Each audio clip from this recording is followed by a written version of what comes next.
Salam, saya akan membahas tentang kasus pelanggaran etika bisnis PT kasus Megasari Makmur. Nama saya Paulus Pabala, NIM 19410087, kelas B, Prodi Manajemen. Adapun saya bahas tentang tipe-tipe yang saya ambil. Yang pertama, sejarah. Kedua, perjalanan kasus. Yang ketiga, hasil pemeriksaan. Yang keempat, analisis. Yang kelima, solusi. Yang pertama, sejarah. Sejarah, kita tahu bahwa pada saat ini banyak sekali produk obat nyamuk.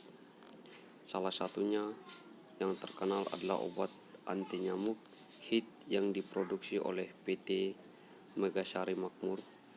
Obat nyamuk ini pun pertama kali diproduksi pada tahun 1996. Perjalanan kasus. Dalam perusahaan modern, tanggung jawab atas tindakan perusahaan sering didistribusikan kepada sejumlah pihak yang bekerja sama. Tindakan perusahaan biasanya terdiri atas tindakan atau kelainan orang-orang berbeda yang bekerja sama sehingga tindakan atau kelainan mereka bersama-sama menghasilkan tindakan perusahaan. Jadi siapakah yang bertanggung jawab atas tindakan yang dihasilkan bersama-sama itu?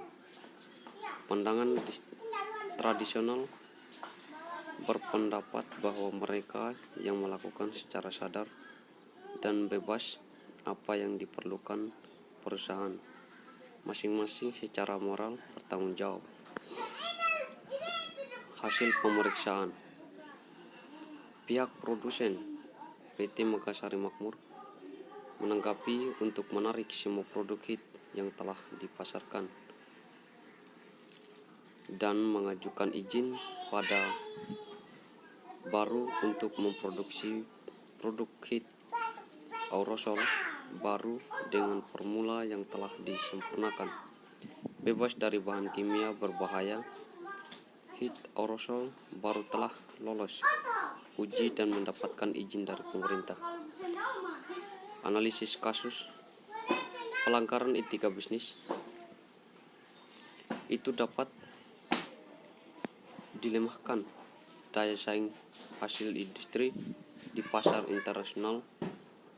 Ini bisa terjadi sikap para pengusaha kita lebih ekstrim bila pengusaha Indonesia menganggap remeh etika bisnis yang berlaku secara umum dan tidak mengikat itu. Kecenderungan makin banyaknya pelanggaran etika bisnis membuat keperhatian banyak pihak. Pengabdian etika bisnis dirasakan akan membawa kerugian tidak saja buat masyarakat, tetapi juga bagi tatanan ekonomi nasional. Disadari atau tidak, para pengusaha yang tidak memperhatikan etika bisnis akan menghancurkan nama mereka sendiri dan negara. Solusi agar tidak terjadi lagi kejadian-kejadian yang merugikan bagi konsumen, maka kita sebagai konsumen harus lebih teliti lagi dalam memilih barang atau jasa yang ditawarkan. Dan adapun pasal-pasal bagi konsumen seperti kritis terhadap iklan dan promosi, dan jangan mudah terbujuk. Teliti sebelum membeli. Biasakan belanja sesuai rencana.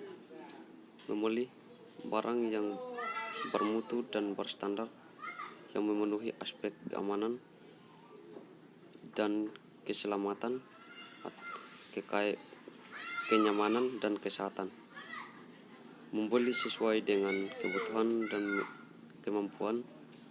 Perhatikan label, keterangan barang dan masa kedaluarsaan.